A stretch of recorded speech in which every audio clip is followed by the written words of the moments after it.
چنگیزخان، فاتحی که دنیا رو به زانو در آورد. اما آیا میدونید توی خیمه های تاریکش چه رازهایی پنهان بوده؟ عیاشی هایی که تاریخ از گفتن شرم داره. چنگیزخان به همون اندازه که توی میدان نبرد قدرتمند بوده، توی خیمه هاش نیز فرمان روایی میکرده. اون به خوشگذرانی های بی پایان اعتقاد داشته. گفته شده که توی خیمه هاش صدها زن از سراسر امپراتوری حضور داشتند، از چین گرفته تا خاورمیانه. بر اساس تاریخ چنگیزخان نه تنها به دلیل جنگهاش بلکه به خاطر عیاشی‌هاش هم مشهور بوده. اون باور داشته که فرزندان زیاد قدرتش رو جاودانه نگه می‌دارن. به همین دلیل گفته میشه که حدود 8% از مردان توی آسیا، تقریباً میشه 16 میلیون نفر در جهان، حامل کروموزوم ایگرگ هستن که به چنگیزخان و نوادگان مستقیم اون نسبت داده میشن. این یافته نشون دهنده گستردگی نسل اون در سرزمین‌های فتح شده است. هر سرزمینی که توسط چنگیزخان فتح شده داستان‌های خاص خودش رو از خمخوابی‌ها و رفتارهای چنگیزخان با زنان اشرافزاده و نجیب‌زاده داره. این داستان‌ها هم از منابع تاریخی و هم از روایت‌های شفافی دریافت شده که در ادامه این داستان‌ها رو کشور به کشور توضیح میدم. پس حتما تا آخر ویدیو همراه هم باشید. چنگیزخان در تاریخ 1227 میلادی در حمله به چین شمالی و شیشیای غربی نه تنها به دنبال شکست نظامی بود، بلکه زنان اشرافزاده چینی رو هم به غنیمت می برد.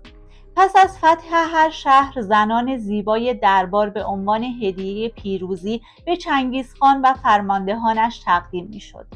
گفته میشه که برخی از این زنان به دلیل فرهنگ چینی و آموزش‌هایی که دیده بودند در خیمه‌های چنگیزخان جایگاه ویژه‌ای رو پیدا کردند. یکی از این دخترها دختر زیبای امپراتور بود که گفته میشه که این دختر به رغم مقاومت اولیه مجبور به خدمت در خیمه چنگیزخان شد. روایت‌ها میگن که شب بعد از فتح چنگیزخان دستور داد که این دختر به عنوان نماد پیروزی در خیمه اون باشه. برخی منابع چینی معتقدند که این دختر برای حفظ غرور خاندان خودش در نهایت خودکشی کرد. روایت‌ها حاکی از اینه که این رفتار چنگیزخان باعث شد بعضی خانواده‌های سلطنتی چینی برای نجات جون خودشون داوطلبانه دخترشون رو به خدمت چنگیزخان بفرستن. ویدیو رو لایک کنین تا بریم سراغ قلمرو خوارزمشاهیان. حمله به قلمرو خوارزمشاهیان یکی از خونین‌ترین فتح‌های چنگیزخان بود. اون پس از تصرف شهرهای بزرگ مانند سمرقند، بخارا، نیشابور و مرو، زنان اشرافی رو به عنوان غنیمت جنگی به خیمه‌های خودش آورد. سپس بسیاری از زنان اشرافی و زیبارویان بخارا به خیمه‌های اون و فرماندهانش برده شدند.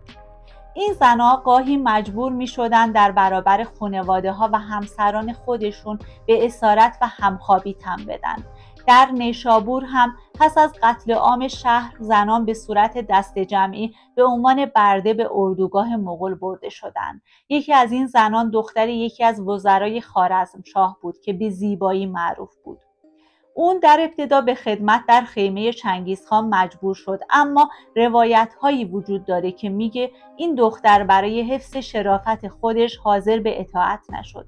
گفته میشه که اون در مقابل چنگیزخان فریاد کشید: قدرتت هرگز نمیتونه اراده منو بکشه.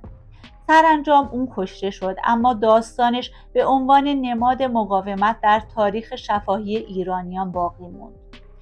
دختر یکی از فرماندهان ارشد سلطان محمد خوارزمشاه که بسیار زیبا و باهوش بود و در عین حال از خانواده‌ای برخواسته بود که جنگاوری و وفاداری به خاندان خوارزم رو توی خون خودشون داشتن، تصمیم گرفت انتقام خانواده و سرزمینش رو بگیره. اون وانمود کرد که مطیع و فرمانبرداره و با این کار اعتماد چنگیزخان رو جلب کرد. اون موفق شد تو خیمه چنگیزخان به یه خنجر کوچیک دست پیدا کنه و تصمیم گرفت توی اولین فرصت، زمانی که چنگیزخان تنها و بی‌دفاع هستش، اون رو به قتل برسونه. شبی که قرار بود نقشه اجرا بشه، چنگیزخان پس از یک ضیافت طولانی به خیمه برگشت. دختر خوارزمی در حالی که ظاهراً مشغول خدمت به اون بود، خنجر رو در لباس خودش پنهان کرده بود. زمانی که چنگیزخان به خواب عمیق فرو رفت، دختر به آرامی خنجرش رو بیرون آورد و به سمت اون حرکت کرد. درست در لحظه‌ای که می‌خواست خنجر رو در قلب چنگیز فرو کنه، چنگیزخان بیدار شد.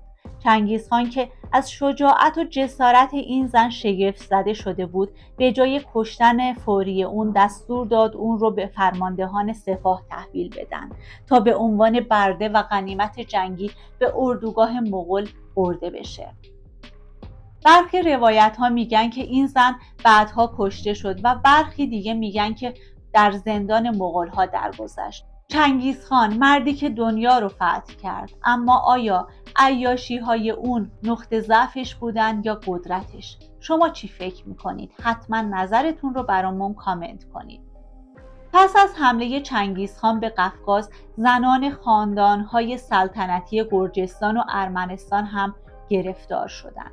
در یکی از نبردها پس از شکست سپاه گرجستان، ملکه یا شاهزاده‌ای از خاندان سلطنتی گرجی به چنگیزخان تقدیم شد. برخی روایت ها میگن که چنگیزخان در حضور فرماندهان خودش به این شاهزاده گرجی دستور داد در خیمه‌اش خدمت کند تا قدرت خودش را به رخ بکشه. گفته میشه که این شاهزاده به رغم تمام فشارها و تهدیدها مدتها در خیمه‌های مغول‌ها مقاومت میکرد. یکی از فرماندهان مغول به چنگیز گزارش داد که این زن لایق مرگه، چرا که حاضر به تسلیم نیست. چنگیزخان دستور داد که اون رو به عنوان برده جنگی نگه دارن، اما بعدها این زن در اثر بیماری جان باخت. مغول‌ها در زمان چنگیزخان به جنوب روسیه هم حمله کردند و قبایل روس رو شکست دادند. پس از شکست کیف و سایر شهرهای روسیه جنوبی، زنان روسی هم به اسارت در اومدن.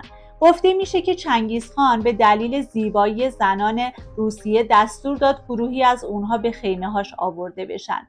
این زنها گاهی به عنوان کنیزهای شخصی چنگیز و فرماندهان ارشد مغول خدمت میکردند. فراختاییان که شامل سرزمین‌های قزاقستان و قرقیزستان امروزی بودند، یکی از نخستین اهداف چنگیزخان بودند. پس از فتح این مناطق، زنان قبایل ترک و تاتار به خیمه‌های چنگیزخان آورده شدند. گفته میشه که برخی از این زنان که شاهزاده یا از خانواده‌های سرشناس بودند، به عنوان همسر یا کنیز نزد چنگیزخان میموندن. یکی از این دختران که از اشراف محلی بود مورد علاقه چنگیزخان قرار میگیره. گفته میشه که اون تلاش میکرده با داستانگویی و مهارت‌های هنری چنگیزخان رو تحت تاثیر قرار بده تا خانواده‌اش رو آزاد کنه. رسیدیم به هند. هرچند که چنگیزخان به طور مستقیم هند رو فتح نکرد، اما برخی از خاندانهای مسلمان هند با فرار از حمله مغول‌ها مجبور شدند دختران اشرافی خودشون رو به عنوان صلحنامه یا غنیمت به مغول‌ها تقدیم کنند. چنگیزخان و سپاهیان مغول پس از فتح هر سرزمینی زنان اشرافزاده و زیبارو رو به عنوان غنیمت جنگی به اسارت می‌بردند.